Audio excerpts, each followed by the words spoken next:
안녕하세요. 보이스입니다. 오늘은 예수님의 새 이름 돌 위에 기록되다 라는 내용을 읽어드리겠습니다.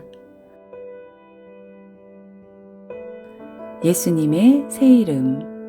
이 이름이 있다고 하면 놀랄 사람들이 많을 것입니다. 성경은 예수님의 새 이름이 등장할 것에 대해 예언했습니다. 그 시기는 다름 아닌 성령시대입니다. 많은 기독교인들은 현재 우리가 살고 있는 시대를 가리켜 성령시대라고 부릅니다. 예수님의 새 이름, 이 이름은 성령 하나님의 이름입니다. 하나님께서는 우리의 구원을 위해 6,000년의 시간을 세 시대로 구분하셨습니다. 성부시대와 성자시대, 성령시대가 그것입니다. 한 분이신 하나님께서 세 시대마다 각각 다른 이름, 다른 모습으로 오셔서 구원 사업을 펼치신 것입니다.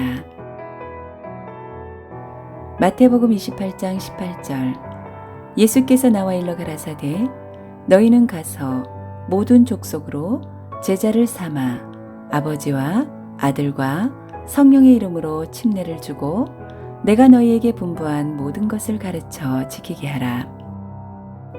2000년 전 예수님께서는 아버지의 시대에 여호와란 이름과 아들의 시대에 예수란 이름, 성령 시대에 또 다른 구원자 이름이 존재한다는 사실을 알려주셨습니다. 더불어 세상 끝날까지 아버지와 아들과 성령의 이름을 제대로 알고 침례를 베풀라는 중요한 메시지를 남기셨습니다. 오늘날 많은 기독교인들이 인지하는 것처럼 이 시대는 성령시대입니다. 즉 성부나 성자의 이름이 아니라 성령시대의 구원자 이름으로 구원을 받을 수 있다는 의미입니다. 혹자는 성령의 이름이 성령이라고 합니다. 만약 성령의 이름이 성령이라면 성부의 이름도 성부이고 성자의 이름도 성자여야 합니다. 그러나 성경은 성부시대에 여호와 하나님의 이름이 존재하고 성자시대에 예수님의 이름이 따로 있는 것처럼 성령의 이름, 곧 예수님의 새 이름이 별도로 존재한다고 밝혔습니다.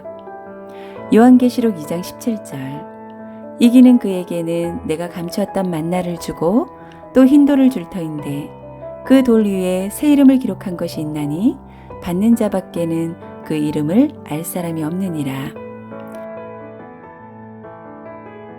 요한계시록은 사도 요한의 개인적인 생각이나 천사의 지시에 따라 기록된 책이 아닙니다. 오직 예수님의 계시와 뜻에 따라 쓰여진 것입니다. 주목할 점은 돌 위에 예수님의 새 이름이 기록되었다는 말씀입니다. NIV과 KJV도 이 부분의 새 이름을 뉴네임이라고 기록했습니다. 성령시대 구원자 이름은 예수가 아닌 다른 이름이라는 의미입니다. 요한은 영거푸 2번씩이나 성령시대에 등장하실 예수님의 새 이름에 대해 기록했습니다. 오늘날 인류의 구원에 있어서 예수님의 새 이름이 얼마나 중요한지 가늠해 볼 수 있는 부분입니다. 그렇다면 새 이름이 기록된 돌은 무엇을 의미하는 것일까요?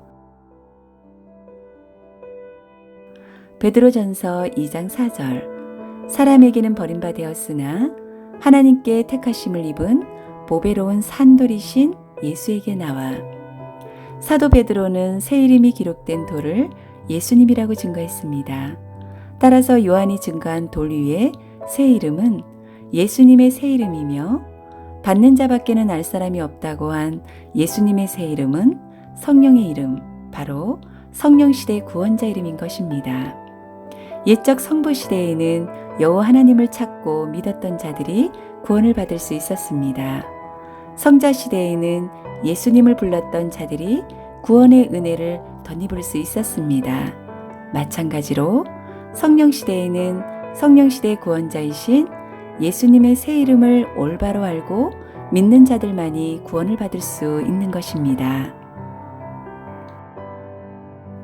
이름을 통해 시대를 구분하신 하나님의 뜻을 깨닫지 못한다면 믿음의 목적인 영혼 구원에 이르지 못할 것입니다. 지금 이 시대는 성령 시대입니다. 새 이름으로 등장하신 하나님을 찾아야 할 시대입니다. 여러분, 감사합니다. 복 많이 받으세요.